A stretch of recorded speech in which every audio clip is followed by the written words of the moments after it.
shot 3 times. It looks as though once was enough. Any one of the 3 shots would have killed him instantly. Well, what did you find out from the guests? They said they didn't hear any shots. What's the matter with their ears? They were too busy celebrating. Celebrating what? They say this man Cooper was appointed to the Balkans. What are Balkans? A place in Europe where they have diplomats. Oh, important, huh? Well, I'll see if I can find somebody that wasn't celebrating when he met his finish.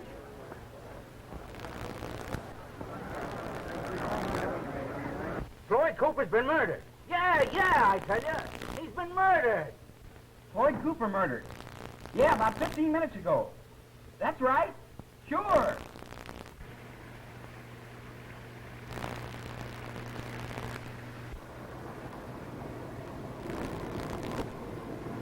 Will I wait, boss? Extra! Extra! Floyd Cooper murdered! Extra! I'm afraid it wouldn't pay. I'd be gone too long.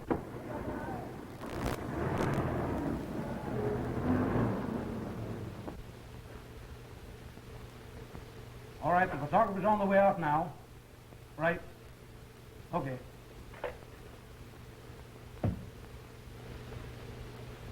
Officer, I just murdered Floyd Cooper. I'm giving myself up. This the gun? All right, what's your name? Howard Trude, Washington correspondent of the New York Press. When'd you kill him? 45 minutes ago. All right, go ahead. Give me the details.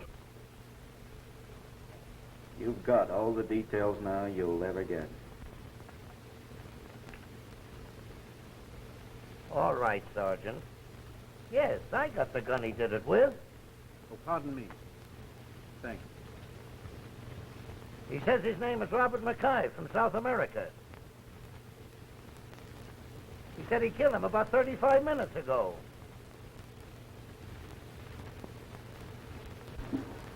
What's that, Commissioner? Another one is confessed.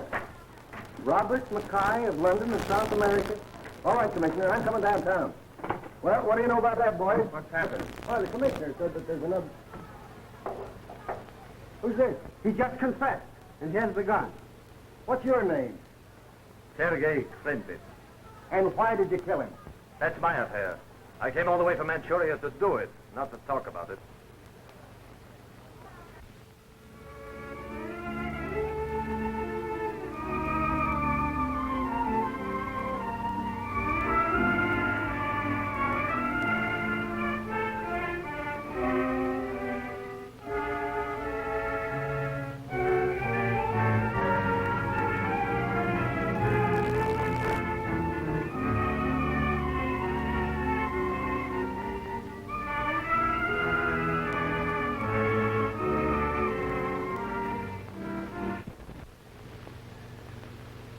In view of the extraordinary nature of this case, it is not justice that all 3 men pay the penalty. Stop. Urge leniency. Federation of Women's Clubs. Federation of the Society of that. Telegrams by the hundred. Newspapers screaming headlines. That's why I've called you gentlemen here tonight. We've only a short time in which to make a decision. Peters, can't you find a way out of this? Who, me? You prosecuted them. As far as I'm concerned, at heart, they're all equally guilty. Conspiracy to murder, and then a conspiracy of silence. Yes. Connor, what has the Attorney General's office decided? Well, the matter's entirely in your hands, Governor. You can let all 3 of them die, or save all 3 of them, or 1 or 2 of them. That's the tragic part of it, leaving it to me. You know I can't pardon all 3 because one is really guilty. Sometime between now and daylight, I must save 2 men from an unjust death. That sounds like a reflection on me. Professor, why don't you say something? Nobody asked me. But what did your investigation disclose? A lot of things. But no positive proof. What do you call positive proof? They all admitted killing him. But one of those bullets must have come first. That's something to interest Barney. He's got a monopoly on brains. What about it, Varney? Professor Varney, will you honor us with your attention? Barney's doing brain work. When it comes to brain work, it's better to keep your fingers busy instead of your wind. Now, gentlemen, please. Barney, can't you determine the order of the firing? I mean, which one of those bullets was the first to strike Cooper? No. We have fitted them into the respective guns, and we know where each man shot.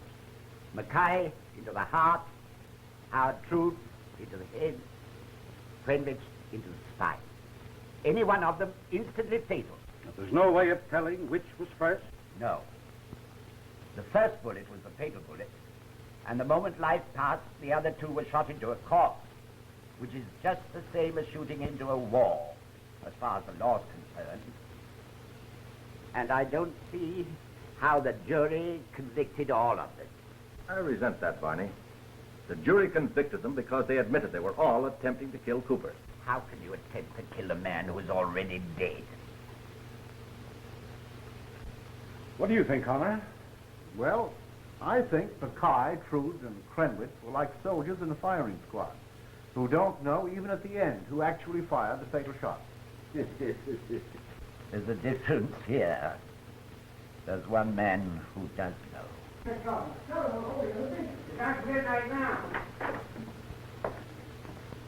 They're getting insistent, sir. Did you tell them that I won't make any statement? I have already told them, sir. Then they'll have to wait. I agree with Professor Varney. I still think he's wrong. Then you believe, Professor, that these three men on the verge of death may be induced to tell their stories, particularly when they know it means a pardon for two of them. Yes. I have every confidence in Professor Varney's scientific apparatus in recording the pulse beat during the period the brain is concealing the truth. And you think you can get the truth? If they speak at all, it will be impossible not to get the truth. And then if you will sign these two pardons in blank, Governor, and give them to Professor Varney to fill in at Sing Sing, you will be doing all that's humanly possible in the interest of justice.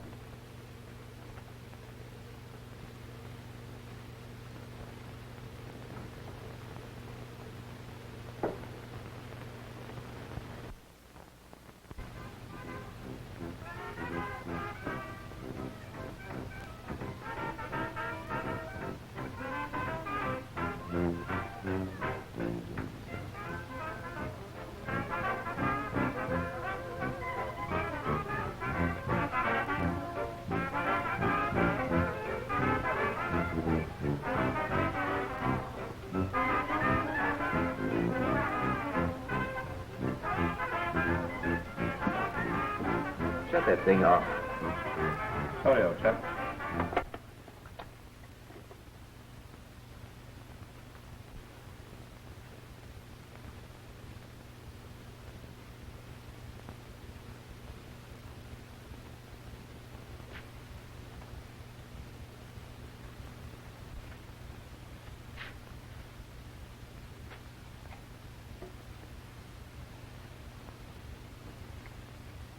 Very good scotch. What about a drink, Trude? No, thanks.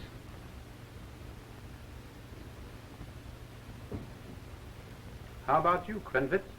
No, thanks. I'm too busy drawing my life's work. You may not get a chance again. Oh. In that case...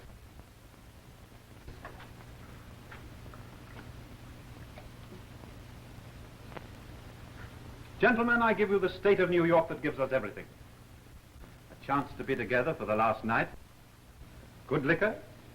No glasses to cut ourselves with. In fact, everything... Except matches. O'Shanahan, give me a light, will you?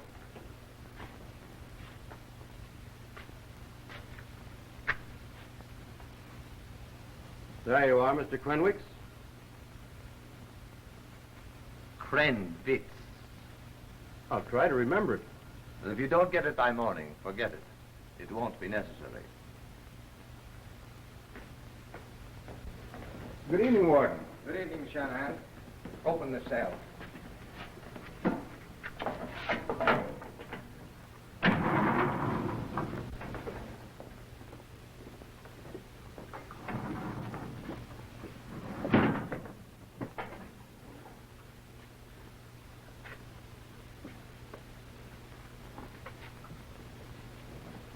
Let me go first. It's possible you may not go at all. Am I going to be reprieved? Not exactly. This is Professor Varney, representing the governor. Dictograph. So that's the reason you put three of us together tonight. Well, you didn't learn a thing. You're mistaken, Mackay. There was no dictograph. 3 men clever enough to command affairs in all parts of the world would hardly fall for a dictograph.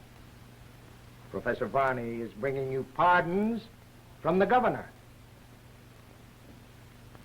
As you see, gentlemen, there are only 2 pardons. What names are on them? The pardons are blank. You will, in a sense, decide for yourselves which 2 names I will fill in, gentlemen.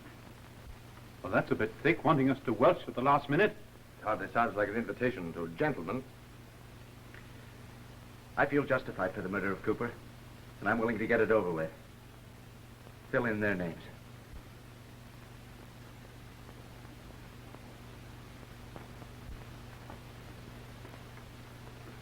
Is that agreeable to you, Mackay? No.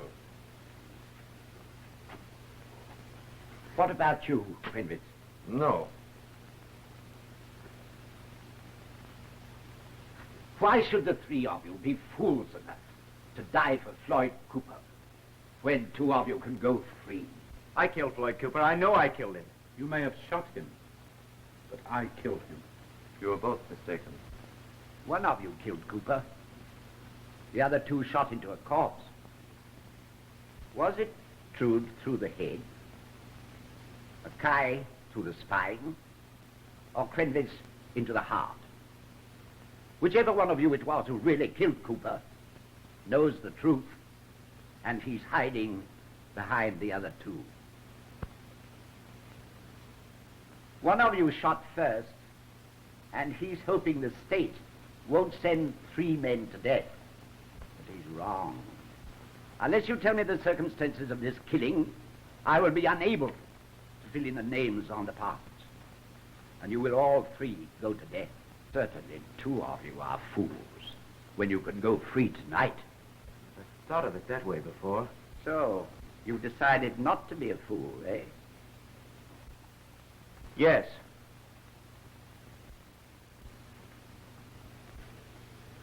How about you, Quinvitz?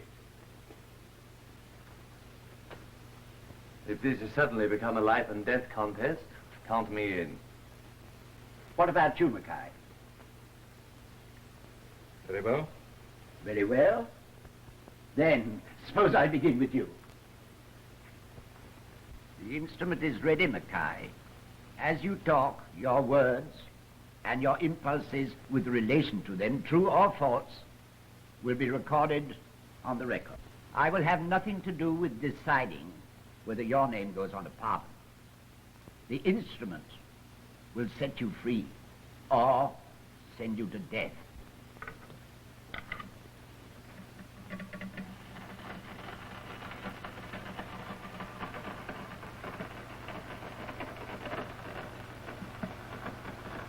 My correct name is Robert Mackay. I'm an Englishman, formerly a surgeon in the army. I went out from London last year in charge of a coffee plantation in South America. My wife went along with me. She was an American girl. We had a charming home. And in spite of living on the borderline between 2 warring republics, my wife was completely happy.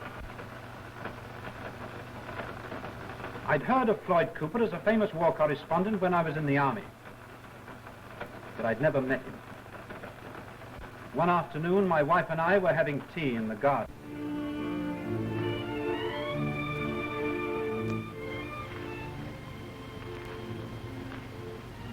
Signora?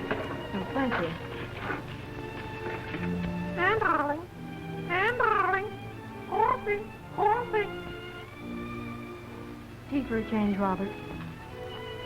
Sounds disloyal, Anne, when coffee's our business. Coffee.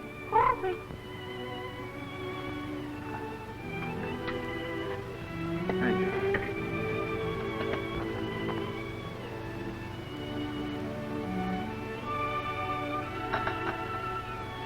We're getting a better grade with every planting.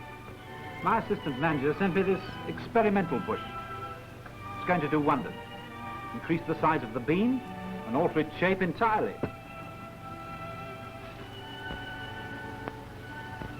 Diane, you're not listening. Oh, yes, I was. Something about a bean.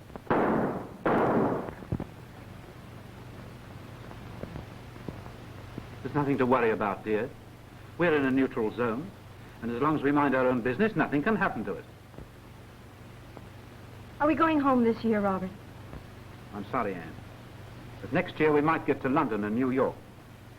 That is, if the company approves my new plan. I'll have to spend a couple of days in the interior. And leave me alone again? Well, it's quite safe here. Who cares about safety?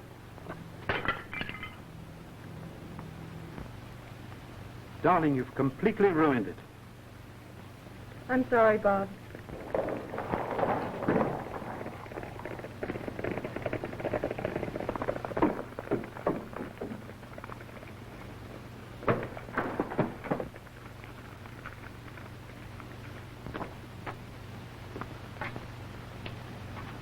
I'm sorry to have dropped in like this. I'm Floyd Cooper of the New York Press. Not Floyd Harding Cooper. Well, I'm beginning to doubt it myself, getting in the line of fire like an amateur. I say, old man, you've been hit.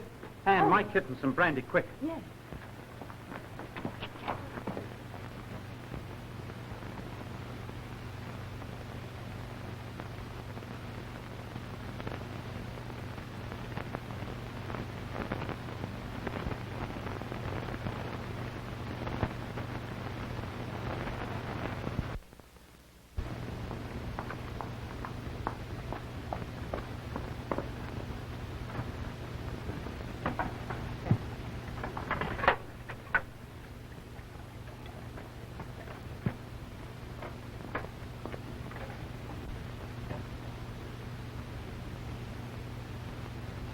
Thanks. You know, I dropped into the right place. I'm Robert Mackay. I used to be a surgeon. This is my wife. Charmed. How do you do? I'll have this out in a minute. I say, there's another wound here. An old one. Yes. Belgium. Dinmont dressing tent. I used to be a Dinmont. Well, perhaps this is your work. I should have remembered the most famous war correspondent of our generation. Oh. Perhaps it was Dr. Butcher at that time. I don't know. There were lots of butchers at that time.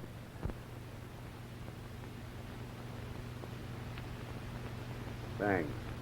You'll have to stay here for a few days. Yes, you must. Well, if I wouldn't be in the way. Oh, nonsense. Your visit will do us a lot of good.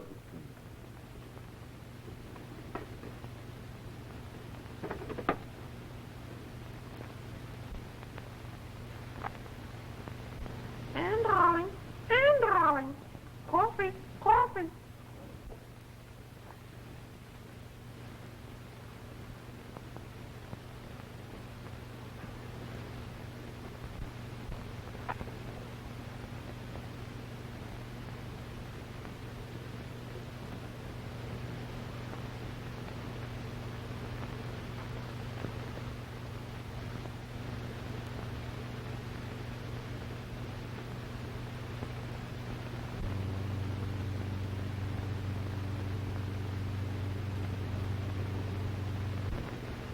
Senor?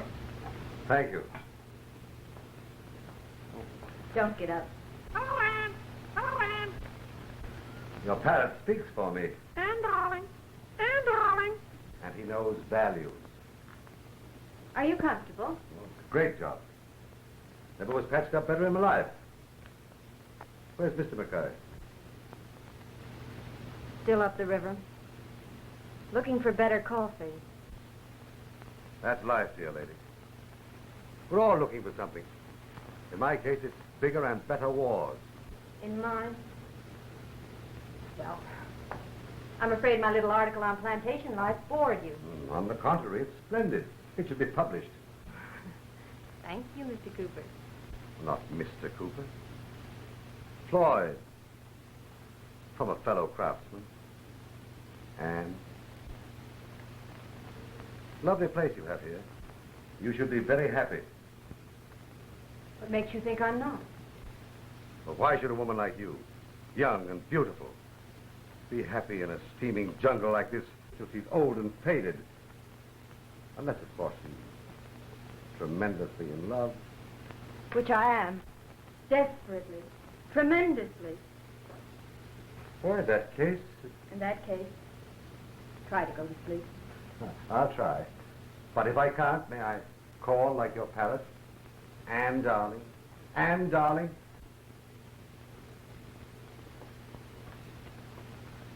That's not a parrot. It's a macaw. Good night. Good night. Good night. Anne.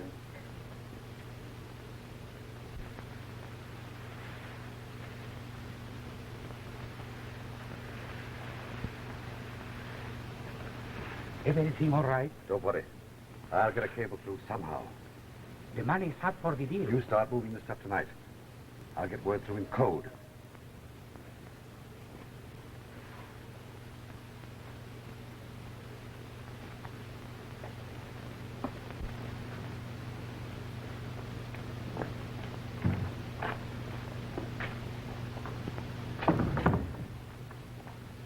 Hello, darling. Hello, Bob.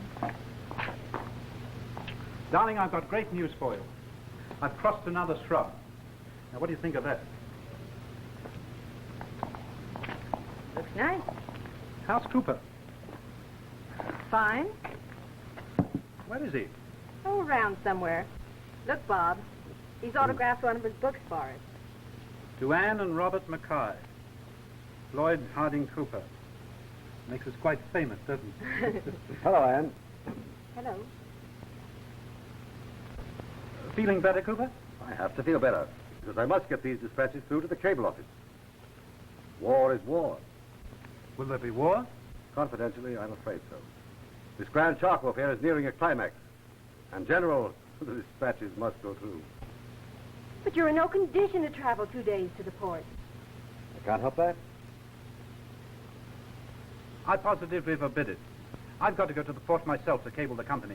Let me have the dispatches. Well, that's kind of you. They'll go collect. Newspaper code, of course. Makes me feel quite important. Oh, not at all. I'm merely an observer. It's men like Mac here who do the really big things. Do you really think so? Has he been telling you about my new shrubs? Well, we've spent quite a lot of time talking about your new shrubs. Looks great.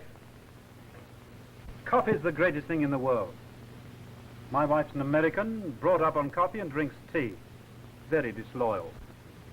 But you're English, brought up on tea, and you drink coffee. I live coffee. Don't you worry about these dispatches. You just stay around till you get better. You know, your visit is doing us a lot of good. I've never seen Anne looking better. In that case, I shall have to get myself shot again sometime when I'm passing by. For Anne's happiness, I'd shoot you myself. A privilege and a pleasure, Mrs. McKay. I thought you were a confirmed woman, Hazen. Maybe it's like changing from tea to coffee. This country does strange things to you.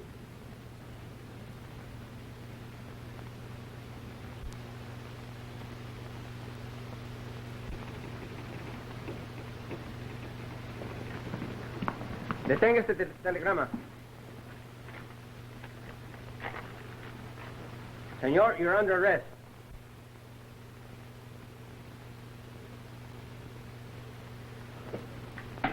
Senor Mackay, you are very fortunate. Our investigation shows that you have no part in the plans of this Spy Cooper. He has been using your plantation as a loading ground for munitions against our country. His business is traffic in life and death for money. I didn't know, General. You are to return to England. We have just received a cable from your company dismissing your services for violation of neutrality. I regret it, Senor, but I think it is for the best.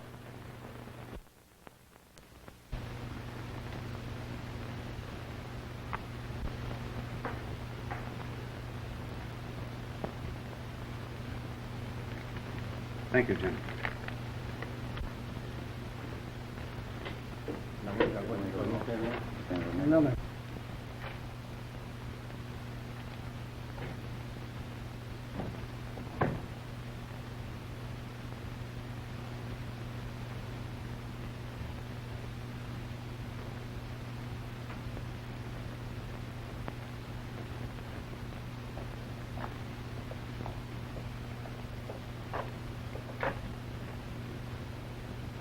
Where's Mrs. Mackay?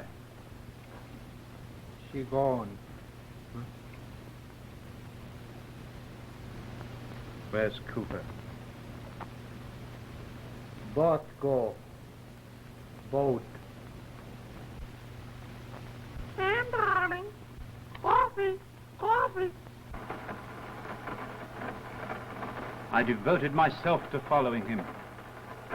At last I read he was in New York, preparing to sail for Europe with new honors in his profession. I hurried to his house. I entered through the French windows to his study.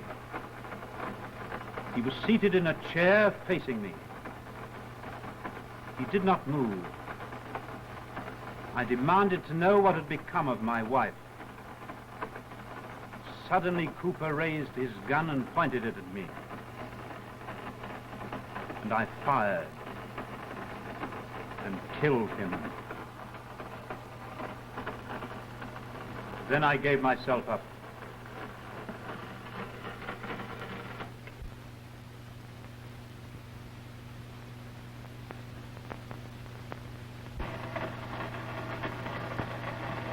If I had known Mackay's story, I could have given him information regarding his wife. The first time I met Cooper was in Shanghai, where there was a woman who called herself Ann Cooper. What became of her? I don't know. She was not with him when I encountered him again in Manchuria, where I was a military attaché at the palace of Chang Fu, the warlord. I was deeply in love with Miss Xin Fa, a beautiful girl of Western education.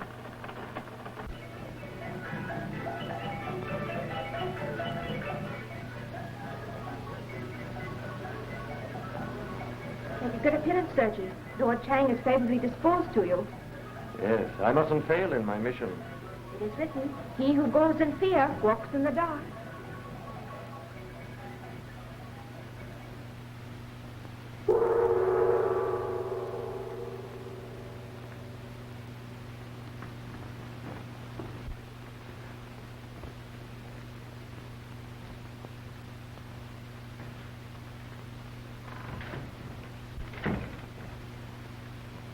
Greetings to the illustrious Lord Chang Fu.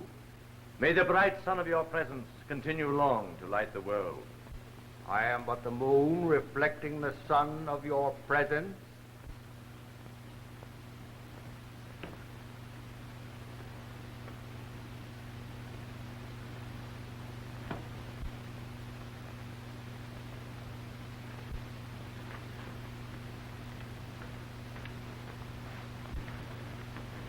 Have you examined the prisoner? He wishes to see your highness. Bring him in. If you would excuse me for a moment.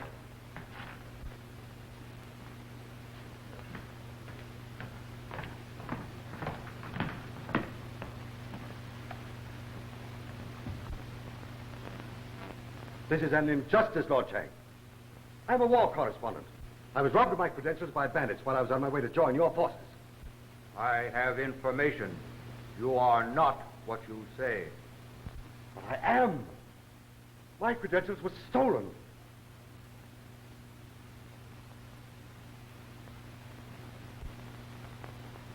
I know him. Sir Kremwitz. I met him once when I was in Shanghai. He can vouch for me. Do you know him for what he says? Don't you remember, old man? Cooper. Floyd Harding Cooper of the New York Press. Yes, I remember you. If this is truly Mr. Cooper, I think he can identify himself through me. When I was a student in an American college, Floyd Cooper delivered a lecture. At Vassar. I spoke about the life of a war correspondent and related some of my personal experiences. I remember. The girls at the college spoke of nothing else for days after your visit. It is as he says, Lord Chang. Let him go. Thanks for remembering. Well, Cooper, you'll need some money until your credits arrive. That's awfully decent of you. Thanks.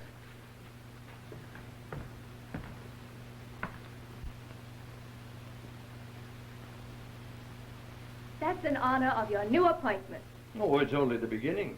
But you must be careful. Lord Chang does not see through our Western eyes. Who is it? Just a fellow who's come to pay a debt. No Chinese custom. Thank you, Fenwick. Greetings, Miss Vassar. Have a drink? Yes, thanks. I'm very grateful for what you both did for me. My illustrious ancestors, thank you. Because you failed to join them today? Score one for Vassar. Well then, the eyes of Asia. After that, I really must go. Allow me.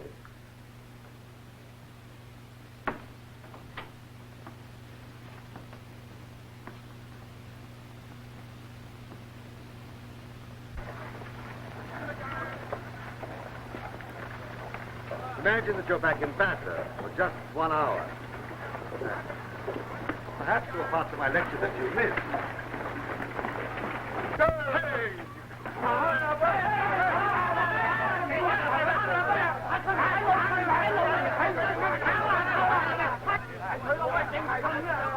Very well. If you are so anxious to continue that lecture. Lunch in the Street of the Lotus.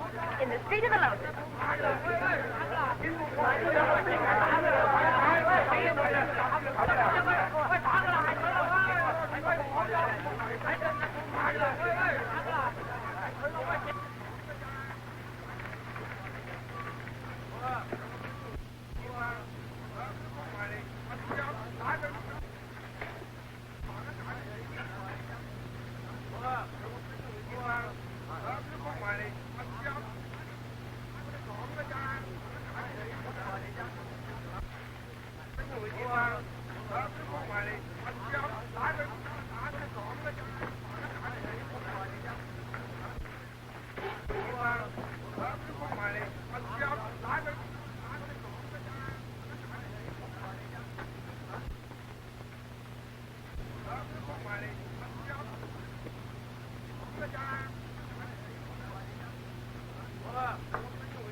I beg your pardon, Mr. Cooper.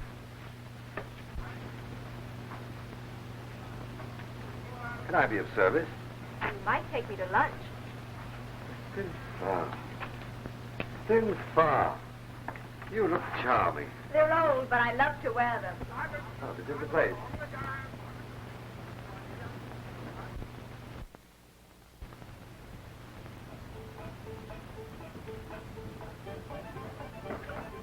Tea and rice cake.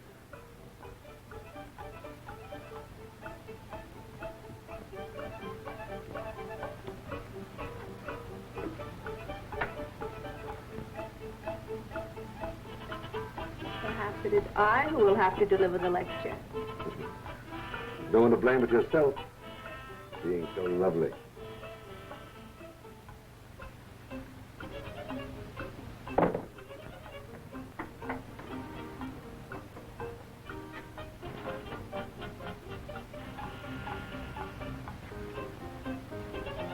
Have you been here before? No. Oh.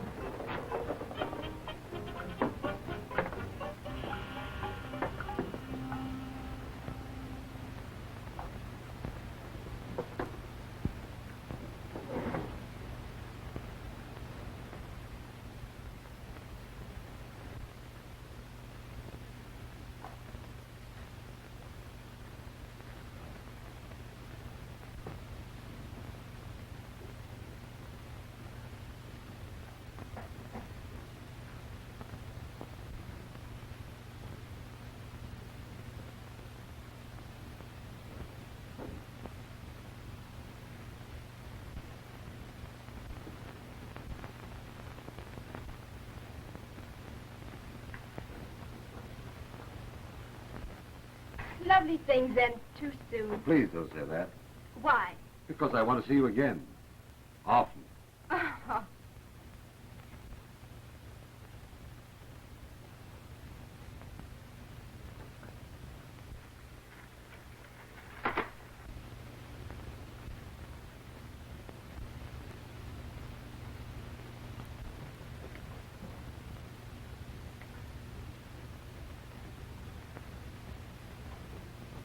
Little souvenir of our visit.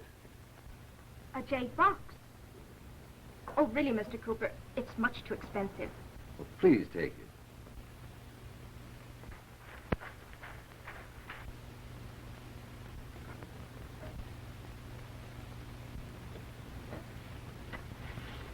I insist that you have it. Thank you. Where shall we go? All right.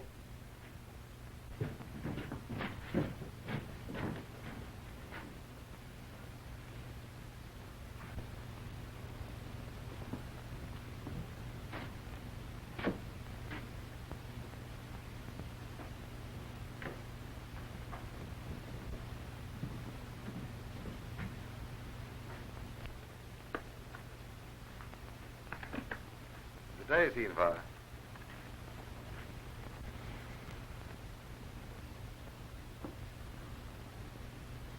I don't like the idea of your associating with this Cooper fellow. It's nothing. Besides, I told you myself. I've heard very bad reports about him. I'm sorry.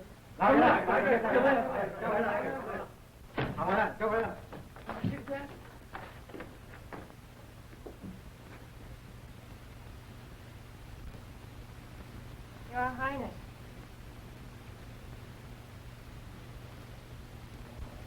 Your activities are unfortunate, Sinfar. It is not good for women to meddle. I humbly apologize, Your Highness.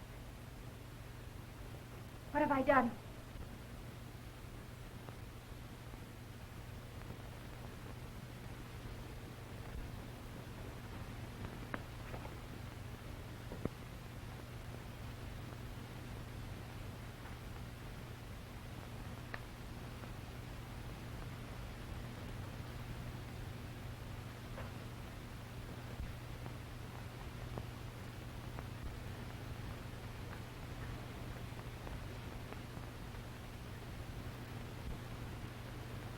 You traffic with my enemy. I did not know.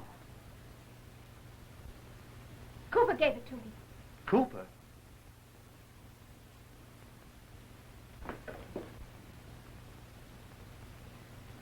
Ira?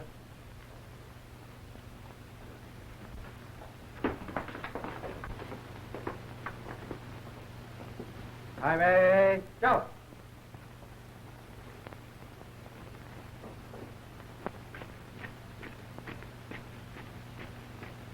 Leeway, tank. Fire it up. Go, turn.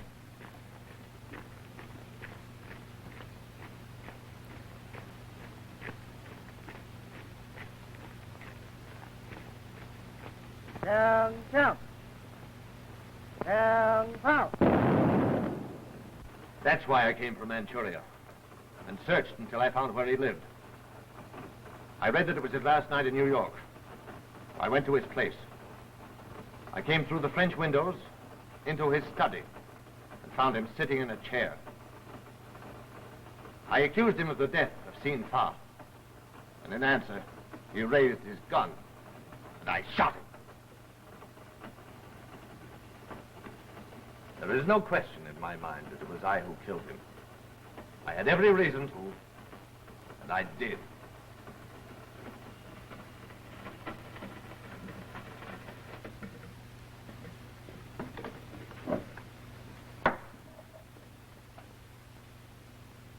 I was engaged to Ellen Croft, secretary to Kirk Norden, the famous financier. Floyd Cooper was trying to use her to get an introduction to Norden. You know what an introduction to Norden could mean to a man like that.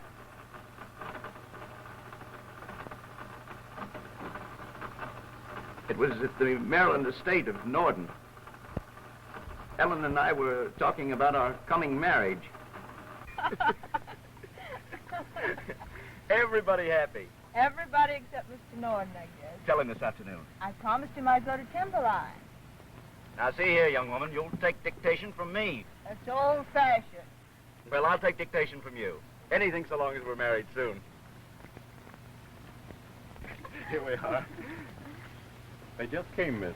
Oh, thanks. Mr. Norden will be ready for you in a few minutes. All right. Norden sending you flowers? Norden? Oh, you're not getting jealous again, Howard. Who then? Are you trying to play a joke on me? I'll bet your card's tucked away here someplace. Oh, here it is. But it says from Floyd Cooper. Begging your pardon, ma'am, for being so bold. Oh, thanks, Mr. Cooper. But I don't think... Well, just a bribe. Oh. Hello, Howard. What are you doing here? Miss Croft knows. I'm very sorry, Mr. Cooper, but your request is impossible. What's between you two? Oh, orchids. A rare tropical plant. Also, they're parasites. Not bad, Trude. That's beside the point. What are you doing here? I don't see that that's any business of yours. Miss Croft and I are engaged. Congratulations.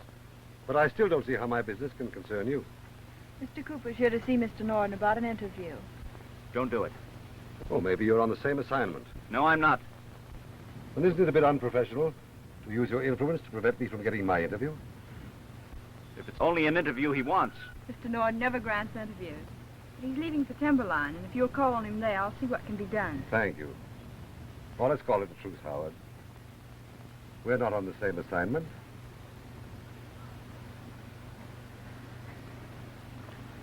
I'm sorry. We'll forget the whole thing. Good afternoon.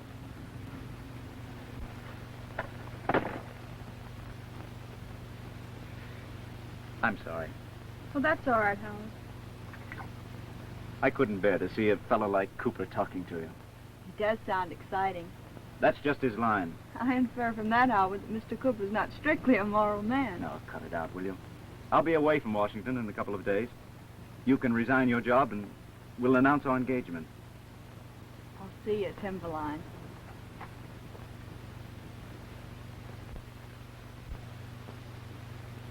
Thanks. They're lovely.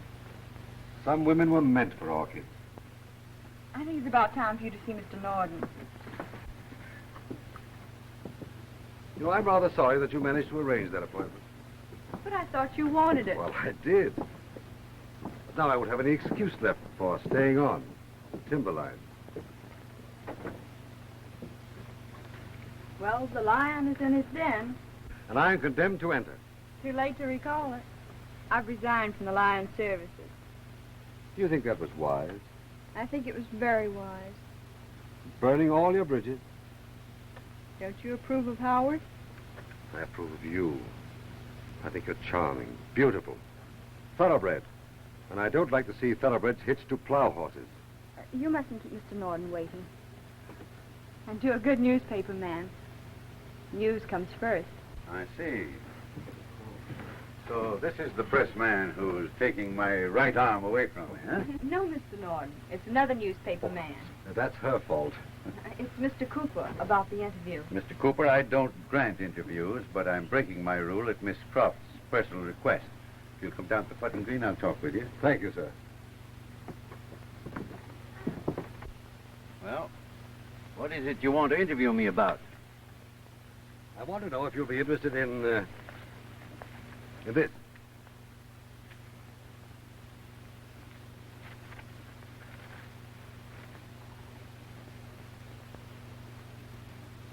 This is not an interview.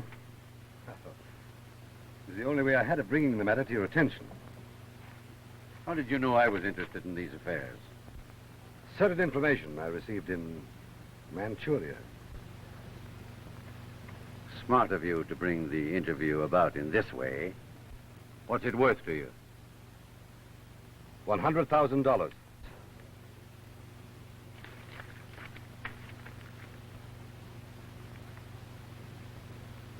Oh, there's another little matter.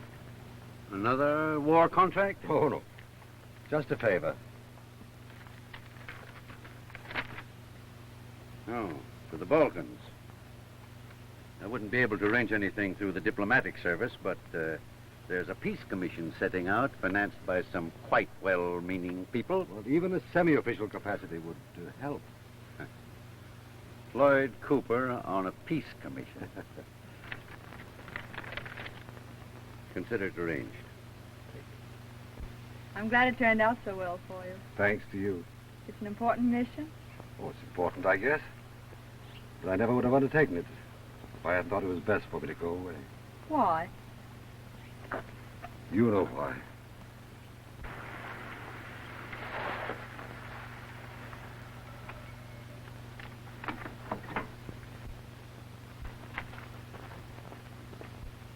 Hello, Howard.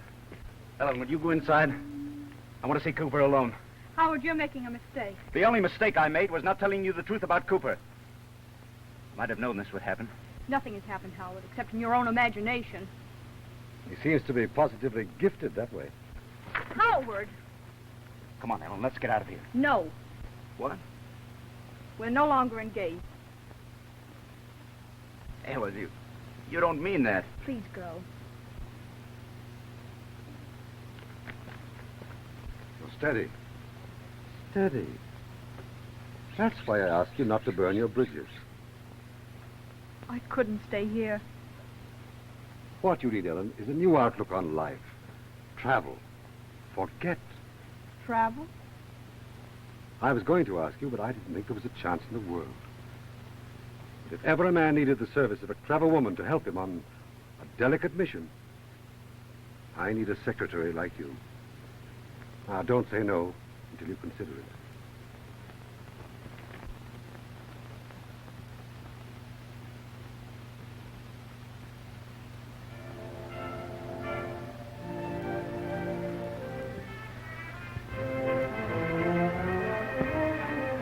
Yes, sir? Is Ellen Croft here? No, sir. I want to see Mr. Cooper, then. Who shall I say is calling, sir? Mr. Stevens of the press. Mr. Stevens of the press, sir. What? Hello, Stephen. Hello, Cooper. Hope you've changed your manners with your name. You were always too good for me at that kind of stuff. Where's Ellen? If you want to make a scene, better come along with me to my study. It'll be nice and private there.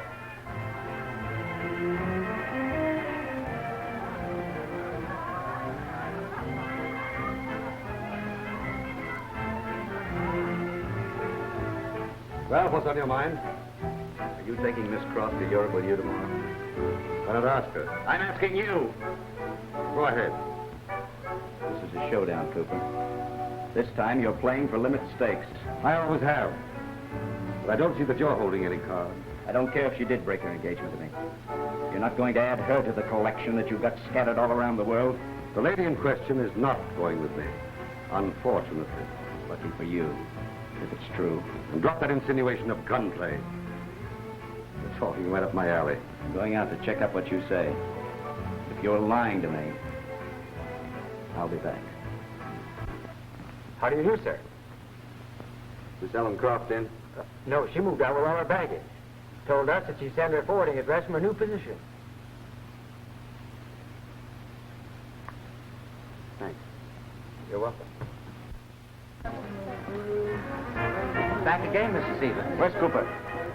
The party got a bit noisy and he's retired. He's not to be disturbed.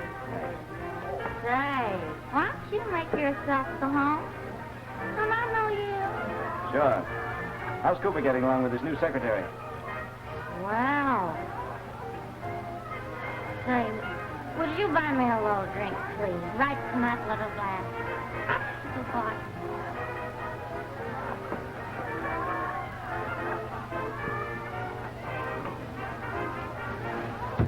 Cooper! Cooper, open the door!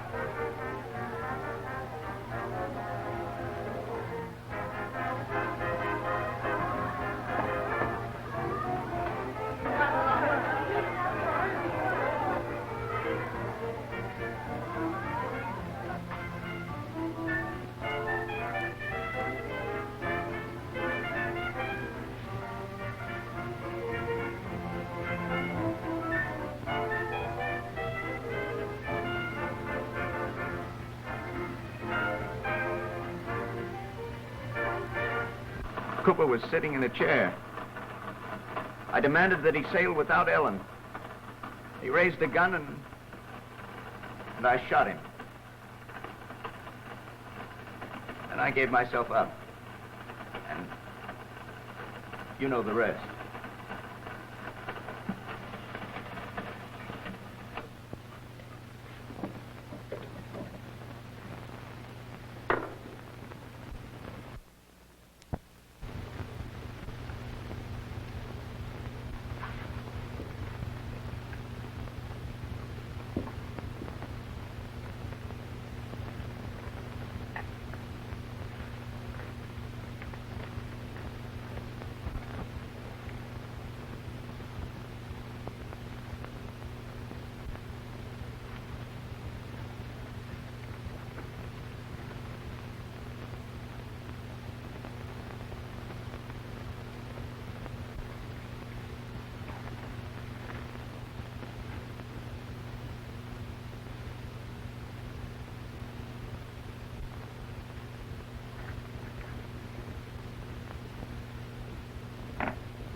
This is not my name. You made a mistake.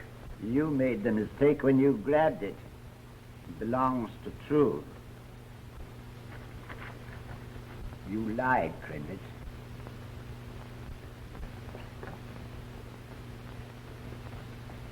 You haven't proved anything.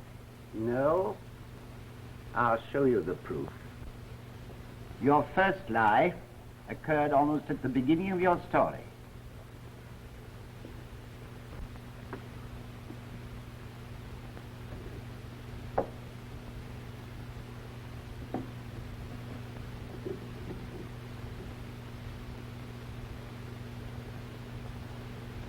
The first time I met Cooper was in Shanghai, where there was a woman who called herself Anne Cooper.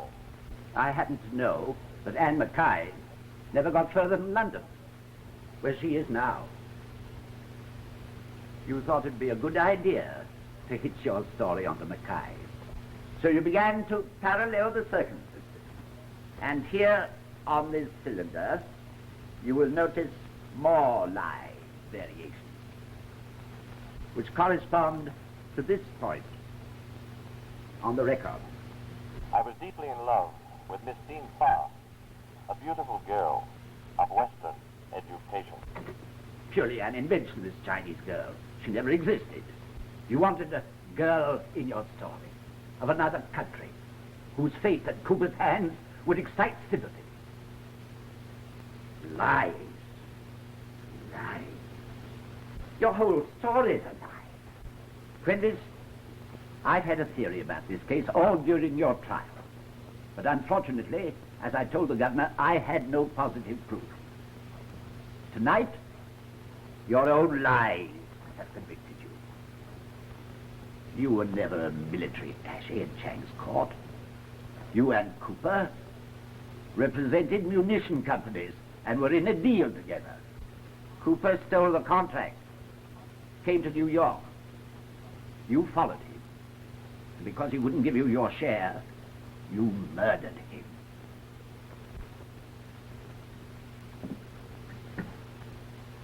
And now we come to the method you used to convince these two men that they had killed Cooper in what they thought was an act of self-defense. After you and Cooper had fought and you had murdered him, before you had time to search for the money he had cheated you of, you heard a noise. You picked up the dead man and put him in a chair. You went to the French window, but just as you reached it, you saw a shadow. Then you crouched behind the chair. It was Howard Trude coming to demand the whereabouts of his sweetheart. When Trude made his demand, you raised Cooper's arm as if to fire. Trude shot in self-defense, believing that Cooper was threatening his life. After Trude had gone, you didn't try to get away because you wanted the money from Chang's war contract. So you went to the safe. But just as you got there was an interruption. You hurried behind the chair. This time, the intruder was Mackay. When he demanded the whereabouts of his wife, you repeated your first successful trick that would draw Mackay's fire. But even after Mackay had gone and the house was aroused, you still stayed because you wanted Cooper's money. When the police apprehended you and you knew that two men had already confessed, you added your confession to theirs in the hope that in the resulting confusion you might escape the penalty of the murder of Floyd Cooper.